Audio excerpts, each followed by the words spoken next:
নমস্কাৰ। আহক আজি আমি শিকোঁ কুমাৰ ভাস্কৰ বৰ্মনৰ পাৰ্ট 2। প্ৰশ্ন নম্বৰ 11, ভাস্কৰ বৰ্মনক কি উপাধিৰে বিভূষিত কৰা হৈছিল? উত্তৰ, তেওঁক মহাৰাজ ধীৰাজ উপাধিৰে জনা গৈছিল। প্ৰশ্ন নম্বৰ 12, ভাস্কৰ বৰ্মনৰ দিনত ৰাজ্যখনত প্ৰধানকৈ কোন ধৰ্মৰ প্ৰচলন আছিল? উত্তৰ, তেতিয়া ৰাজ্যত হিন্দু ধৰ্ম, বিশেষকৈ শৈৱ আৰু শক্তি উপাসনাৰ প্ৰচলন আছিল। প্ৰশ্ন নম্বৰ 13, তেওঁ বৌদ্ধ ধৰ্মৰ প্ৰতি কেনে আছিল? উত্তৰ, যদিও তেওঁ নিজে শৈৱধৰ্মী আছিল, তেওঁ বৌদ্ধ ধৰ্মৰ প্ৰতি শ্ৰদ্ধা আৰু পৃষ্ঠপোষকতা দেখুৱাইছিল। প্ৰশ্ন নম্বৰ 14, ভাস্কৰ বৰ্মনক কোমৰ ৰজা বুলি কিয় জনা গৈছিল? উত্তৰ, তেওঁ আজীৱন অবিবাহিত আছিল আৰু তেওঁৰ কোনো উত্তৰাধিকাৰী নাছিল, যাৰ বাবে তেওঁক কোমৰ ৰজা বুলি জনা গৈছিল।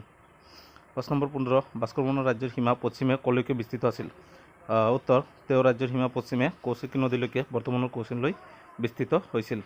প্ৰশ্ন নম্বৰ 16, ভাস্কৰ বৰ্মনৰ দিনত ৰাজ্যত কি ভাষা ব্যৱহাৰ কৰা হৈছিল? উত্তৰ, সেই সময়ত কামৰূপত সংস্কৃত ভাষাৰ প্ৰচলন আছিল আৰু লোকসকলে অসমীয়া পূৰ্বৰ এটা ভাষা ব্যৱহাৰ কৰিছিল। প্ৰশ্ন নম্বৰ 17, হিউৱেন-চাঙক ভাস্কৰ বৰ্মনে কি বিখ্যাত অনুষ্ঠানলৈ লৈ গৈছিল? উত্তৰ, তেওঁ হিউৱেন-চাঙক কনৌজত অনুষ্ঠিত হোৱা হৰ্ষবৰ্ধনৰ ধৰ্মীয় মহাসভালৈ লৈ গৈছিল। প্ৰশ্ন নম্বৰ 18, ভাস্কৰ বৰ্মনৰ শাসনকালত লিখা উল্লেখযোগ্য গ্ৰন্থৰ নাম কি? উত্তৰ, যদিও তেওঁ নিজে লিখা কোনো কিতাপ পোৱা নাযায়, তেওঁৰ সভাত লিখা হৰ্ষচৰিত গ্ৰন্থত তেওঁৰ উল্লেখ আছে। প্ৰশ্ন নম্বৰ 19, ভাস্কৰ বৰ্মনৰ শাসনৰ বিষয়ে জানিবলৈ পোৱা দুটা মুখ্য সমল কি কি?